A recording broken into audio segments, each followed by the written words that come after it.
I will talk about bone injuries.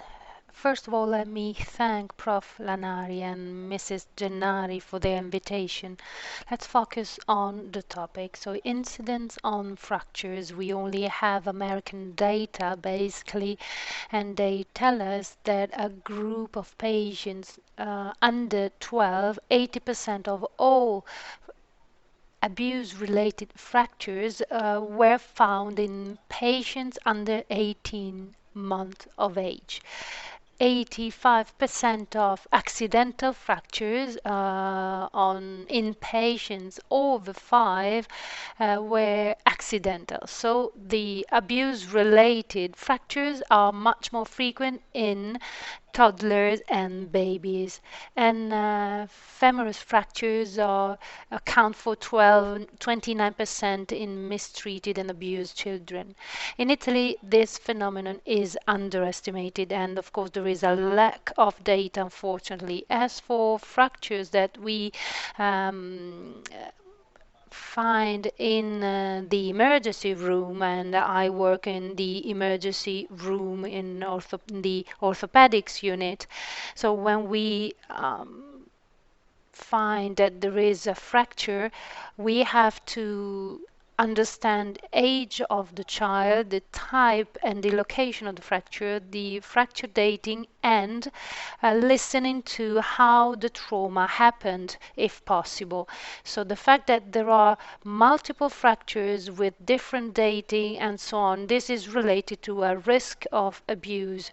Dating is very important. We have to follow some tables, and of course they have to be related to the age of the child. So you have, for example, the resolution of soft tissues, an early formation of periostal bone, the creation of soft and hard callus. This is, of course, is seen by radiography. So the longer the time elapsed, the more difficult it is to make an assessment. And the more severe the injury, the longer the healing time. As for fracture assessment, there are several scenarios telling us that there are different risks of abuse. We all, of course, have to focus on the high risk of abuse. Let's see them.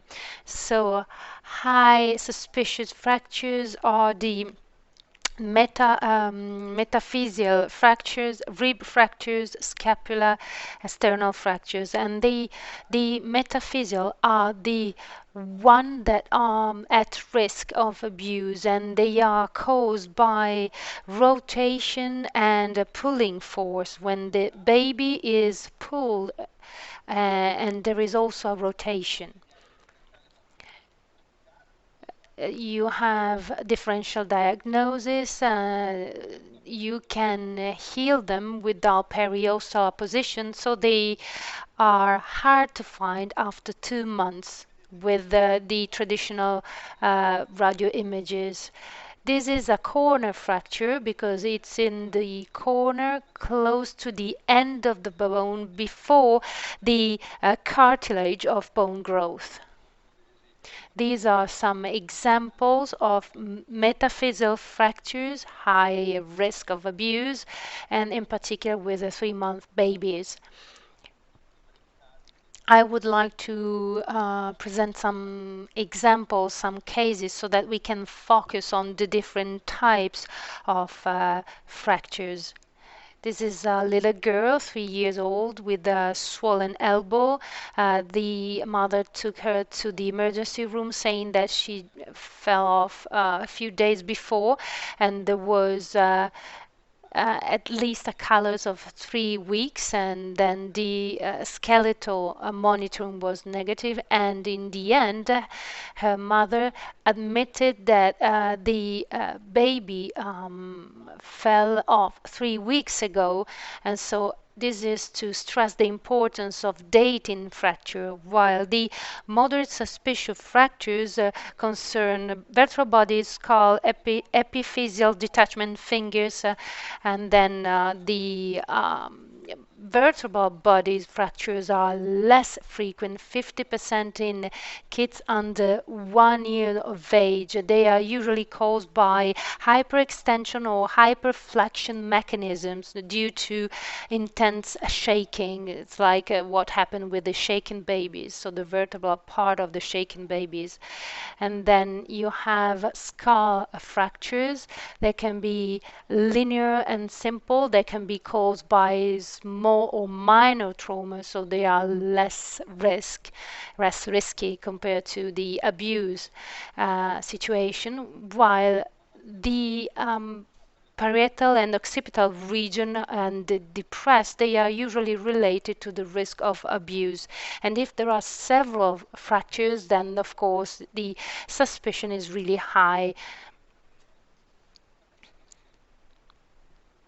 In this case, it's 4-month baby who was taken to the emergency room, and to the X-ray showed a spiral fracture of the diaphysis, and you have epiphyseal detachment.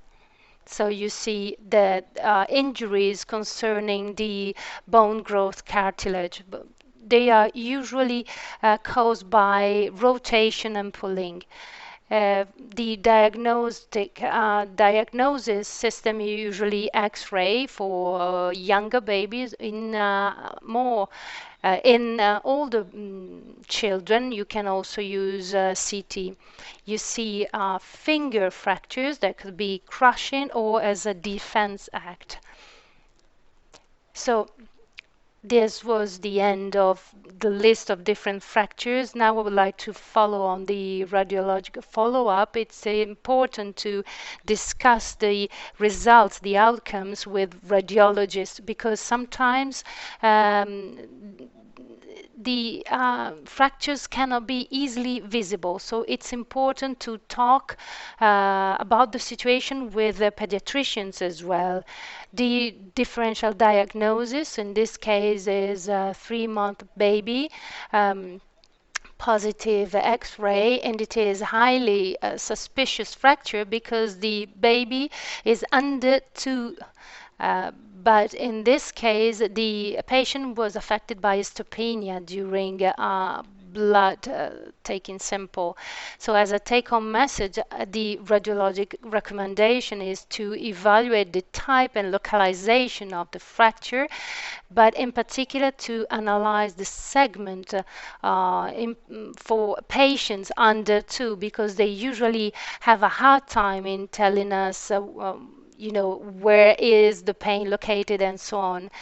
Dating fracture, and of course demand for skeletal monitoring. And orthopedics recommendations is to undress all the patients, in particular the younger children under 2, in order to look for some signs, some body signs, and talking with adults, taking care of the children in order to receive more information, even if this can cause cognitive bias. And Professor Lanari, during the Christmas holidays, sent me a work by a Dutch group, focusing on femoris fracture. There was a survey with the physician, the professionals of this hospital, and the study reported that the physicians who were not influenced by the situation were the emergency care pediatricians, while the more influenced were radiologists and orthopedists.